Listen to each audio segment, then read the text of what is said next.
Баршаңызға қайырлы күн достар. Бүгін сіздерге өте тойымды, оңай, кез келген мерекелік дастарханның сәнін ашатын екі түрлі салаттың рецептісімен бөлісетін боламын. Видеоны соңына дейін қарап, менің арнама тіркеліп, лайк басып, комментарий жазып кетулеріңізді сұраймын. Біздің бірінші салаттың дайындалуына тек қана 3 зат қажет болады. 2 жұмыртқаға тұз сеуіп, жақсылап араластырып, қызып тұрған табаға кішкене май құйып, екі жағынан әдемілеп пісіріп аламыз.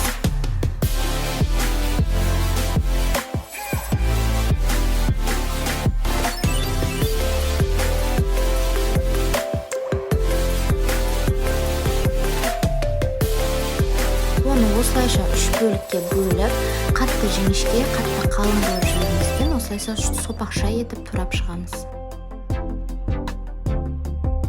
Бізге піскен ет қажет болады. Сиырдың немесе қойдың етін пайдалансаңыздар болады. Оны да осылайша сопақша етіп турап шығамыз.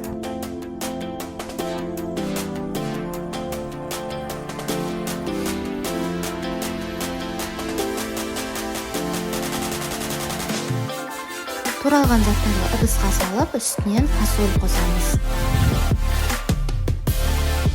Үстінен майонез бен тұз қосып, жақсылап араластырып аламыз. Бұл жерде мен тек қана бір ғана порцияға арналған етіп жасадым.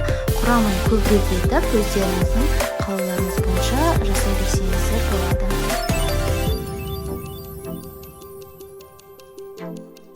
Міне бізде осылай дастарханның сәнін ашатын, түрі де дәмі де өте дәмді салат шықты. Екінші салатқа керек заттардың барлығын дайындап аламыз.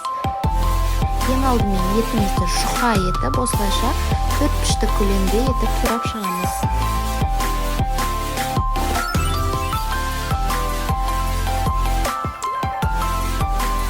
Қияр мен помидорды да видеода көрсетілгендей етіп турап шығамыз.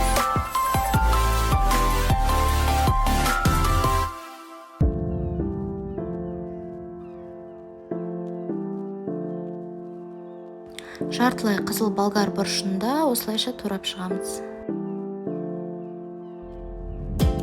Туралған заттардың барлығын ыдысымызға салып,